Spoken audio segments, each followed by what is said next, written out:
Do you want to use the dirt that's on them, or? Yeah, the dirt's good. We can transfer the dirt over. It seals it better.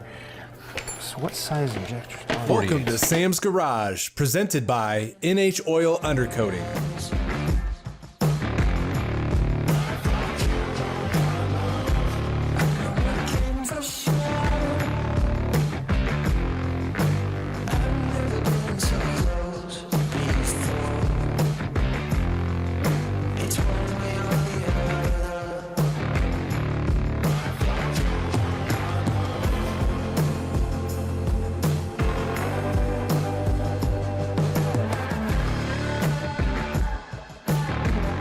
On this episode of Sam's Garage, Lokar Performance has a special treat in store for Sam's Cadillac DeVille.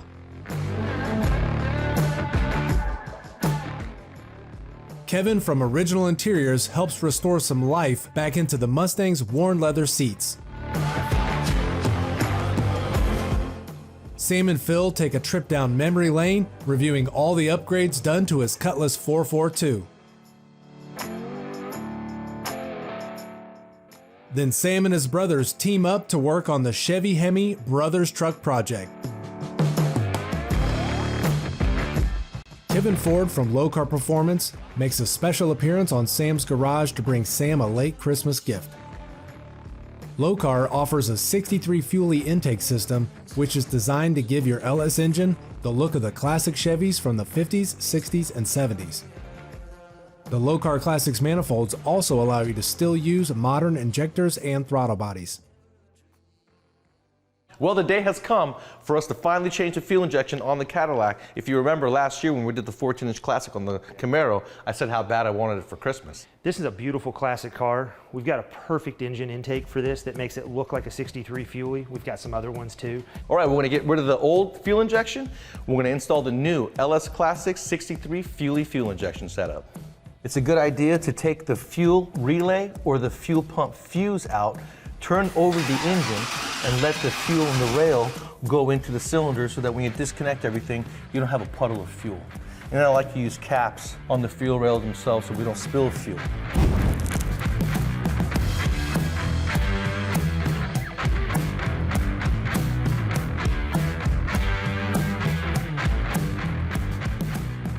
Now what about the valley pan? You've got that factory one, you've got the oil pressure sender there that you've got the wiring harness to.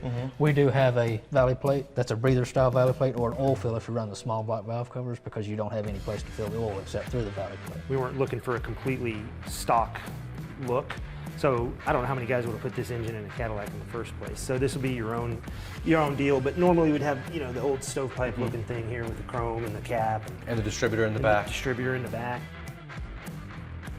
What you saw was Kevin being able to move this and slide it in place. That's why it's important you guys use a little grease or Sil Glide around the intake ports after you've cleaned off the cylinder head surface, so that when you move this intake around in place, the O-rings stay in place. One thing to keep in mind when you're installing these kits is to know that you have the right injectors for the system you have.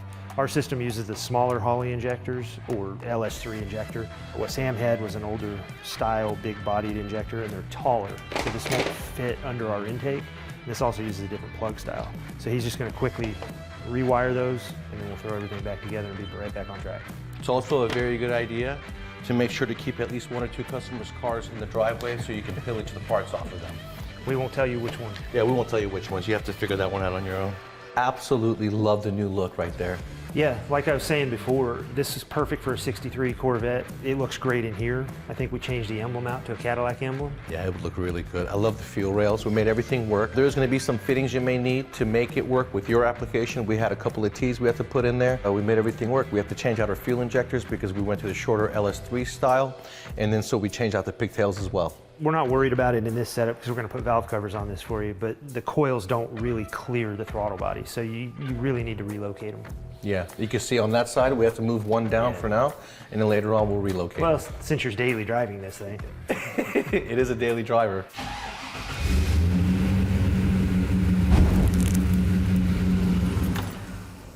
Man, that sounds so much better than that sheet metal manifold. Yeah, no tinging. No tinging. It's nice and quiet up under the hood, Yeah. but look at the way it looks, Travis. It sure looks good. The thing we market it after is like factory LS3 intake. You'll use those injectors, you'll use the factory O-rings that you can get at the parts store. So you've got a valley plate here, so it does clear your factory valley plate, which is good. We're actually working on a breather valley plate. You'll just run one big hose to your air cleaner, make it a lot cleaner. And that's also something where if you want to put the distributor in the back and mock that up, you can do that as well. We're not going to do that on yours because we're going to mount your coils back there when we get the new plate and valve covers on there. Cadillac script, change out those Corvette flags for a little Cadillac logo. That's going to look so good, man. Absolutely. I can't wait for that.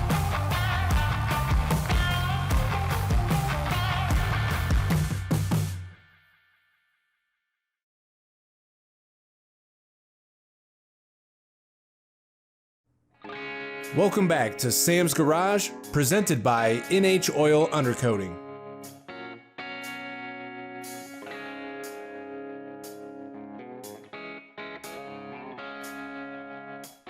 Sam has special guest Kevin from Original Interiors in the garage to help him with restoring the interior in the Celine Mustang. Kevin has more than 30 years of experience restoring leather. He has all the tools needed to make sure the interior will look original and factory fresh. We're continuing on with our Celine project, and we're going to be doing the interior this week. I've got Kevin McCluskey here with me from Original Interiors, and his specialty is if you're a candidate and you don't have too many tears or anything in your leather, you can rejuvenate what you got. We're going to show you exactly how. I can't wait to see how you do this. Been practicing this for 30 years, maybe I'll finally get it right. There you go. There's always the first time for everything. Doug doesn't know this yet. He's going to come down later and be surprised, so let's get started.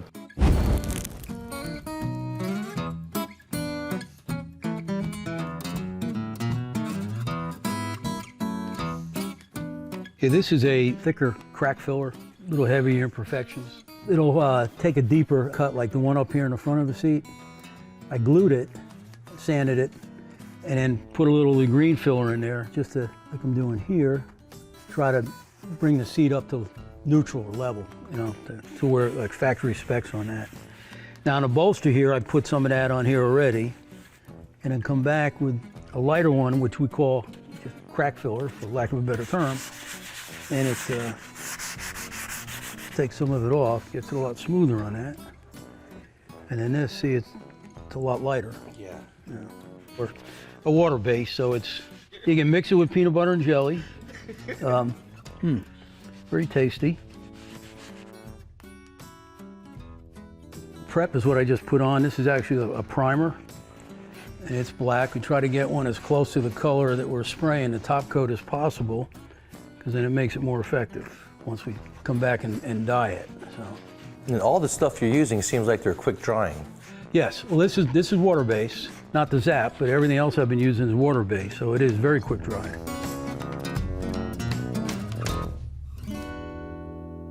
Now I'm going to actually put the dye on the seats. Lacquer based dye, cover up nice, very nicely. I want to make sure I cover all areas, get where the legs hang down in the front. And all sides around the bolsters. And I use a card to keep the overspray off of where we don't want it to go. That turned out really nice, didn't it, Doug? It looks great, Sam. It really looks like good. it's never even had anything done to it. He did so good. You don't want it to look brand spanking new because the car's got 42,000 miles on it. When you look at it, it looks wonderful. Got the company name from many years ago, back in the early 80s, Original Interiors. You try to make it look as if nobody's touched it. Doesn't always work, but that's our goal. Basically just came down and cleaned the seats, prepped them up, make sure there was no grease or oil or other cuts and different things on them. And then did some basic prep, several different fillers, a heavier one for one of the deeper cracks, and then went from there, resanded it again and came back again just to make sure it was all clean, and we'll accept the primer, which we put on. And then after the primer, the top coat, the dye itself, to match black, which matches the factory color. And did, what did I do, 2 coats? Or, Yeah, two coats, Two yeah. coats, and that's about it. I mean, it's short and sweet. It looks fantastic. Very, very happy with it. I do appreciate it. Anytime. Just a couple little tweaks here, a couple little tweaks there, but we want to keep it as original as possible. That's awesome. Here you go. I found a screw loose. I've had a screw loose for many years, Sam. You're just now figuring it out?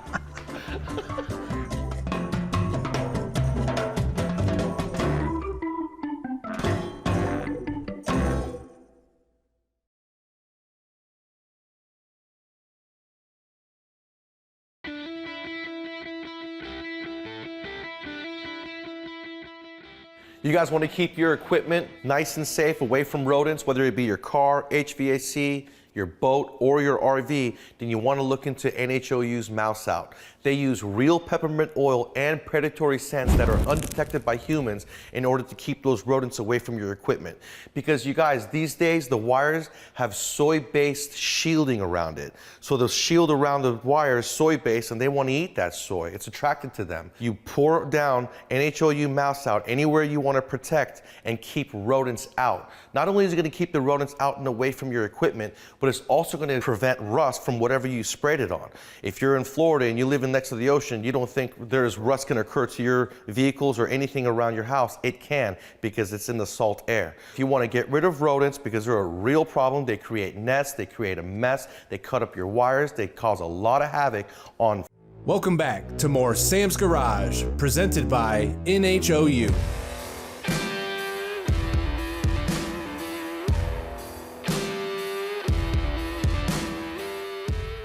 Phil and Sam take a walk around and recap their work on the 72 Cutlass 442 project this season. The old muscle car was upgraded from the front to the rear with everything in between.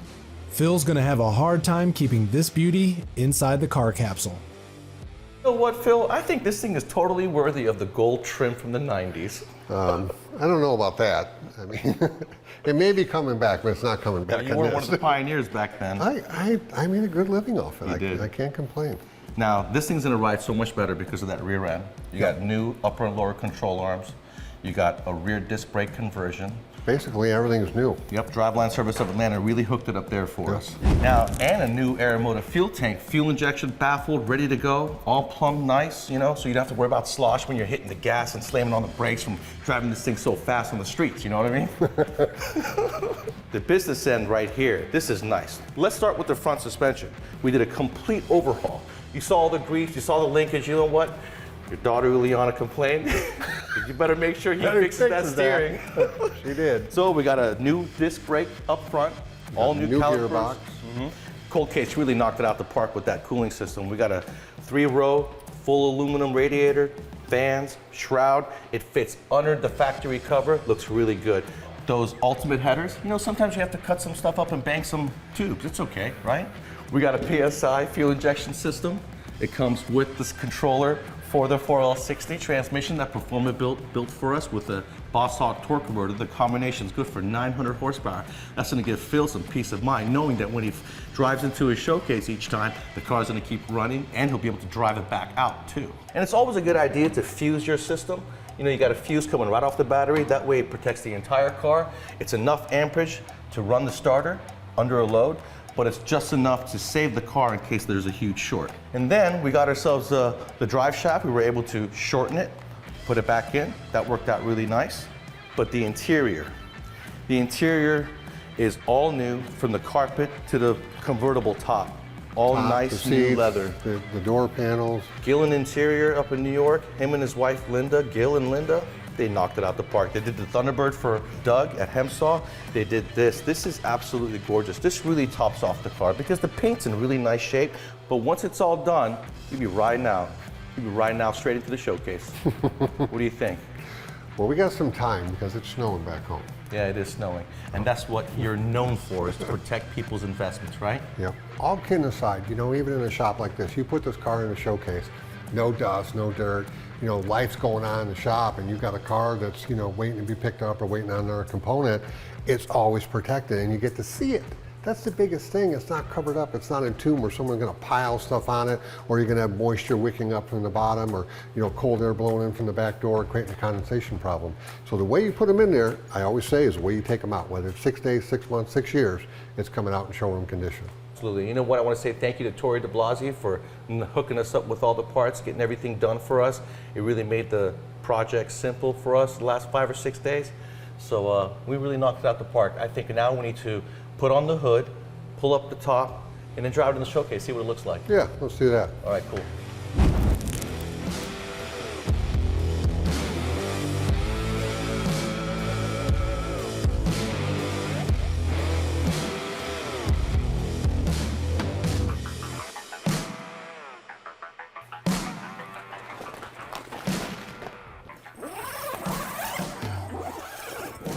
That's a wrap, buddy. Good job.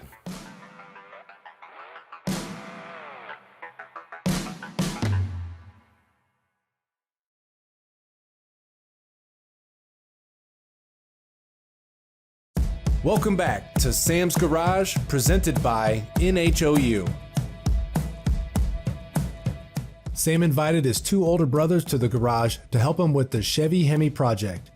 This episode, the guys tackle mounting the battery tray and run the battery cables. Sam also has a cool little trick for the ignition, which is a nod to his old import days. This week we are back at it with the Brothers Truck Chevy HEMI project. And what kind of a project would it be if you're working with Brothers Trucks than having your brothers? I got my brother Arish, who I started Madavi Motorsports with 23 years ago, and my oldest brother Bobby, who is here to help me work on everything. Actually, I'm going to have them do all the work. They just don't know it yet. I'm the star. Last week we did the painless wire harness. This week we went to Brothers Truck and got a battery box. We're going to do power and ground so we can start circuit testing and install lights. After that, we're going to tackle the interior.